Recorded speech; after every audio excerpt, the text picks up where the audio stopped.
မင်္ဂလာပါရှင်အပတ်စဉ်ဗုဒ္ဓဟူးညသတင်းတင်ဆက်ခြင်းအစီအစဉ်ကနေပြန်လည်ကြိုဆိုလိုက်ပါတယ်ဒီကနေ့တင်ဆက်ပေးရမယ့်သတင်းတွေကတော့ဖားကန့်လောင်ခေါင်ကျွေးရဘက်ကိုစစ်ကောင်စီတပ်တွေဟာညတိုင်းလိုလက်နက်ကြီးတွေရန်တမ်းပစ်ခတ်နေတဲ့သတင်း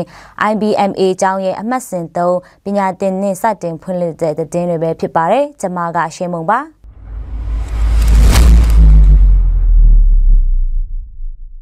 စစ်ကောင်စီတပ်ရဲ့ဗျူဟာကုန်းကနေဖားကန့်လောင်ခေါင်ကျွော်ဘက်ကိုနေ့တိုင်းညတိုင်းလိုလက်နက်ကြီးတွေရန်တမ်းပစ်ခတ်နေတယ်လို့ဒေသခံပြည်သူတွေစီကနေသိရပါတယ်။လွန်ခဲ့တဲ့လတွေမှာလည်းဖားကန့်မော်ပုံ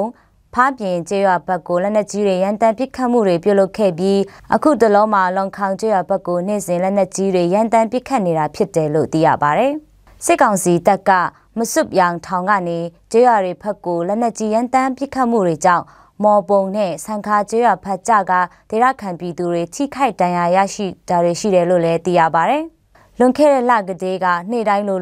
ကျွော်တွေဖက်ကိုလက်နက်ကြီးရန်တမ်းပစ်ခတ်မှုတွေကြောင့်ဖားကန့်နဲ့ဆိုင်းတောင်ကောင်ဆန်ပုံနန်ကျွော်ဘက်ကပြည်သူတွေစစ်ဆောင်နေရပြီးအခုချိန်ထိလည်းနေအိမ်ကိုမပြန်နိုင်သေးဘူးလို့သိရပါတယ်။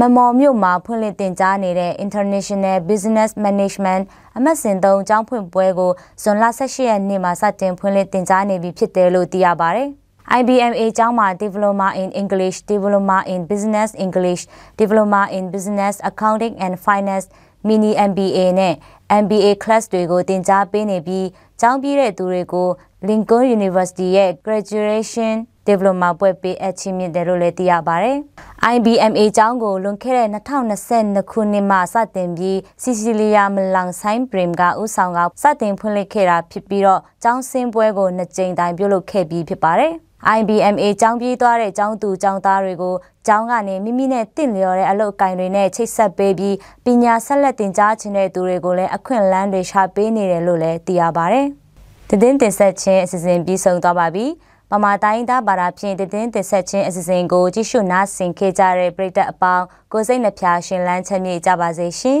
ကျေးဇူးတင်ပါတယ်ရှင်